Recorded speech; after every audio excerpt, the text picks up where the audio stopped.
Two Position Drill.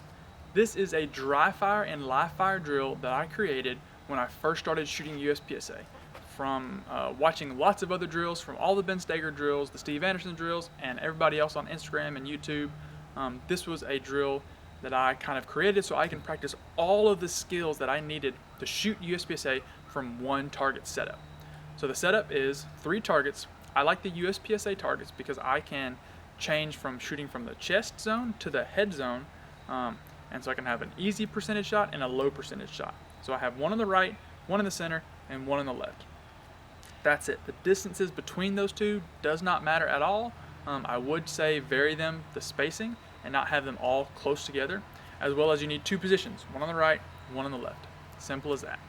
So a great thing to work on with this drill is entries and exits, easy and hard both ways. So depending on if I start on, doesn't matter if I can start on either side, generally what I'll do is I'll draw to the middle target to get that draw rep, the index, and a good sight picture, as well as a trigger pull. I will then transition to the outside, getting a transition rep. And if I'm going to the chest zone of this one, I'm going to treat it like an easy exit. So I'm going to try to prioritize getting out of position as soon as possible while hitting 2 good shots on the target. Okay? So generally I'll either lift up a foot as I'm shooting or just already going ahead and leaning out of position as I'm shooting. So 1, 2, coming into the next target. When I'm coming into this one, I'll do the chest box as well, having an easy entry. And I'm trying to shoot as humanly possible. So if that means I only have 1 foot planted on the ground and this one is just coming off of the ground from the out of bounds area, then that's okay. I can still shoot because it's a big target, close distance, on 1 foot coming in, and then I'll transition to the middle for the end targets. And so I have a draw, I have an index, I have trigger pulls, I have transitions, I have entries and exit just from this small little drill that you can do inside any room.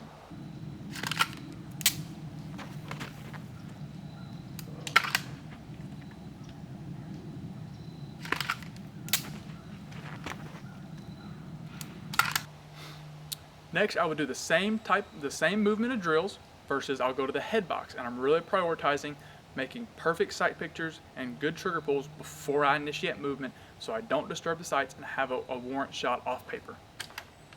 I will draw to the middle, head box, middle.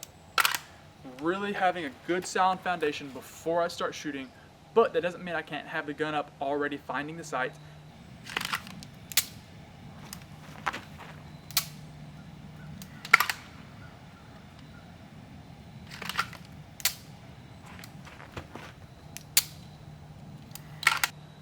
Another thing I like working with this drill is actually working reloads on the move.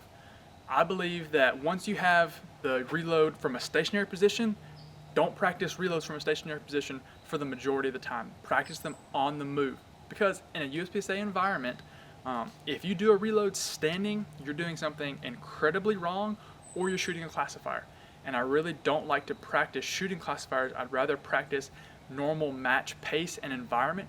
It's vitally important if you're doing a reload while moving, that you can get the reload done within the first couple steps of movement, so you can either be focusing on sprinting hard and not worrying about what your hands are doing, or you can be having your eyes pick out the next spot where your feet have to go, or finding your next target on the way. So how I normally set that up is I will, same way as always, I'll draw to the middle target, I'll shoot the outside target, and as I'm going across, I'm reloading on the move. Coming across, same thing. Both ways. So I'm focusing on reloading while moving. I do not want to, for example, to shoot, reload, and then move. Or I'll shoot, move, and then reload. I want them to be married together and do them at the same time. You practice this in dry fire so that when you go to a match or in live fire practice, it's smooth, it's efficient, and it feels normal for you to do.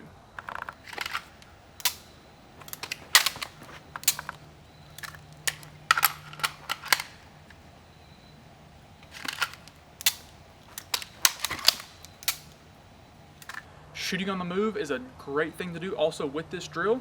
You start from one position. I will draw to the outside target now. And as I'm traversing across the distance, I'm keeping low. I'm having either heel to toe movement, or I'm gently pushing my foot down as I'm engaging the middle target. As I'm going across, I'm watching, seeing what the sight does, and then I'll shoot the outside target.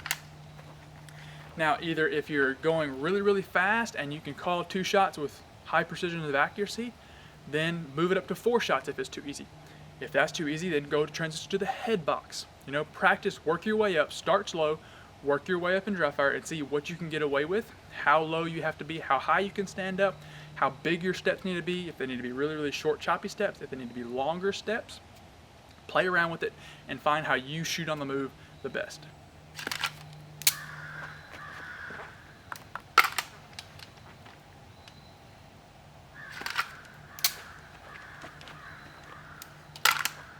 Hard leans is another great thing I like to practice in this drill. So I will actually simulate a hard lean by drawing, leaning hard, having a drop step to get out of position, because it's more beneficial if I'm on a hard lean. It's more beneficial to drop a foot and move instead of trying to shift my weight and then push my weight forward to move out of position. I see a lot of guys, when they drop step, they'll actually jump in their stance and then drop step. That's not what a drop step is. That would be called a jump drop step. A drop step is literally picking up the foot, letting your weight that's already off balance continue forward until you can get a sturdy foundation to jump off of.